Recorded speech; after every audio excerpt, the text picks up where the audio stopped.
નમસ્કાર મિત્રો, નજર હળવદની સોશિયલ મીડિયા પ્લેટફોર્મ પર આપનું સ્વાગત છે અને હું છું જગદીશ.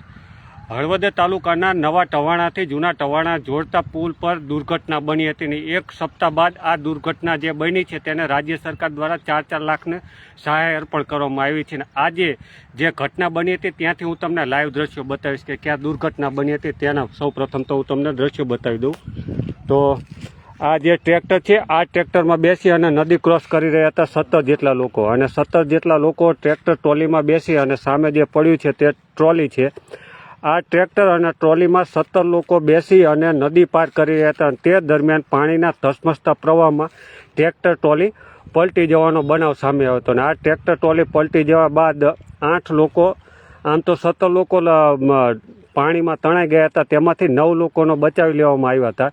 તેમાંથી 8 લોકોનો લાપતા બન્યા હતા અને ભારે શોધખોળ કરવામાં આવી હતી. અને ગતકાલે શુક્રવારે 1 મૃતદેહ મળી આવ્યો હતો, ગુરુવારે 4 અને બુધવારે 3, એટલે ટોટલ 8 મૃતદેહો મળી આવ્યા છે. અને રાજ્ય સરકાર દ્વારા આજે કચ્છના સાંસદ વિનોદભાઈ ચાવડા, સુરેન્દ્રનગર સાંસદ ચંદુભાઈ સિહોરા, હળવદ ધાંગધ્રાના ધારાસભ્ય પ્રકાશભાઈ વરમોરા, મોરબીના ધારાસભ્ય કાંતિલાલ અમૃતિયા અને પાટડી દસાડાના ધારાસભ્ય પી.કે. પરમારની ઉપસ્થિતિમાં આજે સાથે જ વહીવટી તંત્રની વાત કરીએ તો હળવદ મામલતદાર સાથે તાલુકા વિકાસ અધિકારી, ભાજપના પ્રતિનિધિઓ સહિત મોટી સંખ્યામાં નેતાઓની ઉપસ્થિતિમાં આજે જે પીડિત પરિવારો છે તેના પરિવારજનોને 4 લાખ રૂપિયાનો ચેક આપવામાં આવ્યો છે.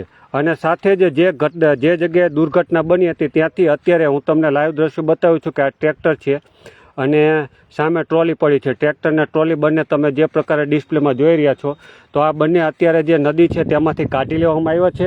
અને આ નદી છે, આ નદીમાં આખો બનાવ બન્યો હતો અને સામે જે તમે નાલું જોઈ રહ્યા છો તેમાં નદી પાર કરતી વેળાએ આ બનાવ બન્યો હતો.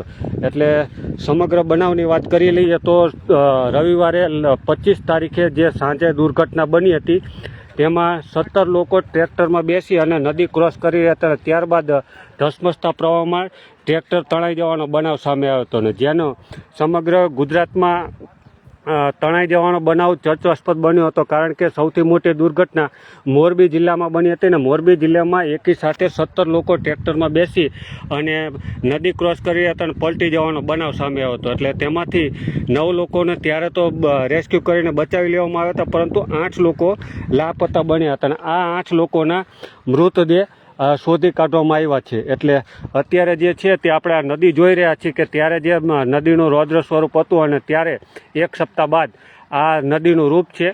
અત્યારે તમે જે પ્રકારે જોઈએ છે કે પાણી ધીમે ધીમે વહી રહ્યું છે, પરંતુ જે દુર્ઘટના બની ત્યારે જે પ્રત્યક્ષદર્શી છે ત્યારે તેઓનું કહેવું હતું કે આ નાળા ઉપરથી લગભગ 2 ફૂટથી વધુ પાણી વહી રહ્યું હતું, એટલે કે કમર સુધીના પાણી વહી રહ્યા હતા. ને ત્યારે આ ટ્રેક્ટર જે છે તે નદી ક્રોસ કરી હતું અને આ પ્રવાહમાં તણાઈ ગયા હતા. તો સાથે જ જે આ ટ્રેક્ટરમાં જે સવાર હતા અને કોણ લોકો તણાયા હતા અને અત્યારે રાજ્ય સરકાર દ્વારા કોને સહાય આપવામાં આવી છે તેની એક વખત નજર કરી લઈએ તો અશ્વિનભાઈ રાઠોડ, વિજયભાઈ બારોટ, રામદેવભાઈ, પ્રવીણભાઈ મકવાણા, જાનકીબેન, રાજુબેન, ગીતાબેન, આશીષભાઈ બારોટ અને જીનલભાઈ મહેશભાઈને રાજ્ય સરકાર દ્વારા જેમનો સ્વર્ગવાસ થયો છે, એટલે કે જેઓ લાપતા બન્યા હતા અને તેમનો મોત નીપજ્યા છે, તેમને રાજ્ય સરકાર દ્વારા 4 લાખની સહાય આપવામાં આવી છે. એટલે પરિવારજનો દ્વારા આજે એમનો જે 4 લાખ રૂપિયાનો ચેક છે તે સ્વીકારવામાં આવ્યો છે. સાથે જો વાત કરી લઈએ તો જ્યારે દુર્ઘટના બની હતી કે 25 તારીખે રાત્રિના લગભગ 8 થી 9 વાગ્યાના અરસામાં જ્યારે આ દુર્ઘટના બની હતી ત્યારની વાત કરીએ તો ત્યારે આજુબાજુના ગ્રામજનો સાથે જ મોરબી જિલ્લા કલેક્ટર, ડીડીઓ, ટીડીઓ, મામલતદાર, એસપી સહિતના અહીંયા ઘટના સ્થળે પહોંચ્યા હતા. રાત્રિ દરમિયાન એનડીઆરએફ અને એસડીઆરએફની ટીમ સાથે જ હળવદ નગરપાલિકાની ફાયરની ટીમ, મોરબી ફાયરની ટીમ, આ તમામ ટીમોને અહીંયા બોલાવવામાં આવી હતી અને સઘન શોધખોળ હાથ ધરવામાં આવી હતી. અને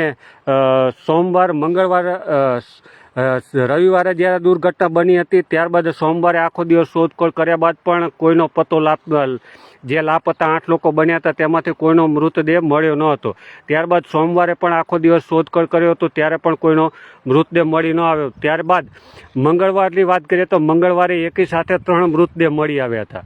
એટલે 3 મૃતદેહને સરકારી હોસ્પિટલ પીએમ અર્થે ખસેડવામાં આવ્યા હતા. ત્યારબાદની વાત કરીએ તો ગુરુવારે 4 મૃતદેહ મળી આવ્યા હતા. એટલે બુધવારે 3 અને ગુરુવારે 4 એટલે ટોટલ 7 થયા હતા. પછી શુક્રવારે કોઈ મૃતદેહ મળી ન આવ્યો તો સઘન શોધખોળ ગ્રામજનો દ્વારા અને NDRF ટીમ દ્વારા પણ કરવામાં આવી હતી.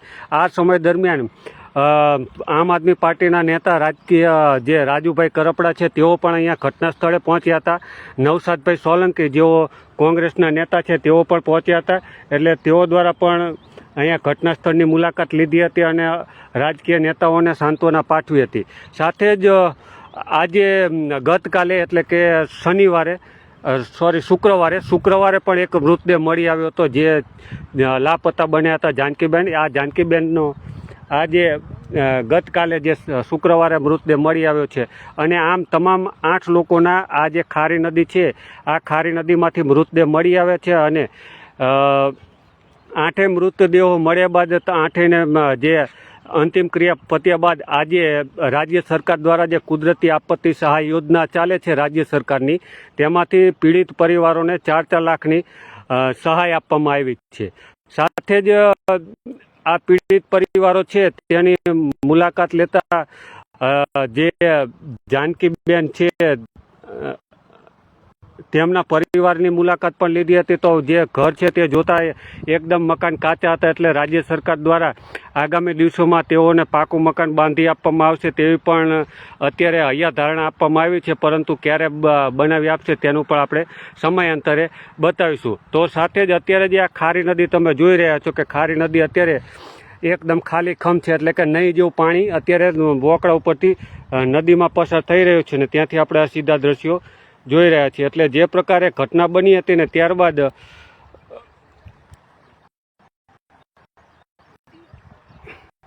અહીંયા અલગ રાજ્યો નેતા પણ પહોંચ્યા હતા, વહીવટીતંત્ર પણ ખડે પગે રહ્યું હતું.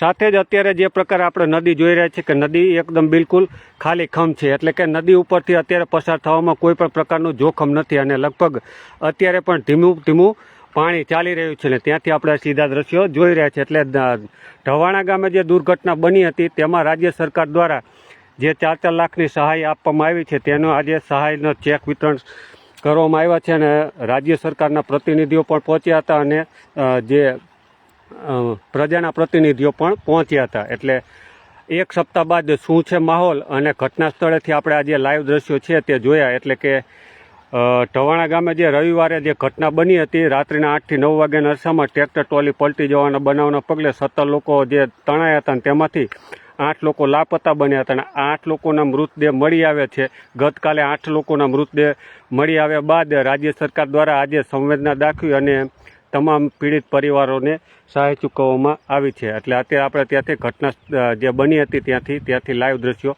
બતાવી રહ્યા છીએ. તો સાથે જ આપણે પણ તેમના જે મૃતકો છે તેમના આત્માને શાંતિ આપે તેવી ભગવાન પાસે પ્રાર્થના કરીએ કે ભગવાન ક્યારે પણ પાછી આવી કોઈ દુર્ઘટના ક્યાંય ન બને અને કોઈ પણ પીડી આવી દુર્ઘટના ભગવાન કોઈને ઉજાડે નહીં કે આવી કોઈ દુર્ઘટના બને. અને પીડિત પરિવારો પણ આવી કોઈ જગ્યાએ હોય તો તેને રાજ્ય સરકાર દ્વારા જે ધ્યાન દોરી અને આવી પીડિત પરિવારોને સહાય આપે. ઘણા બધા મિત્રો પણ જોડાયા.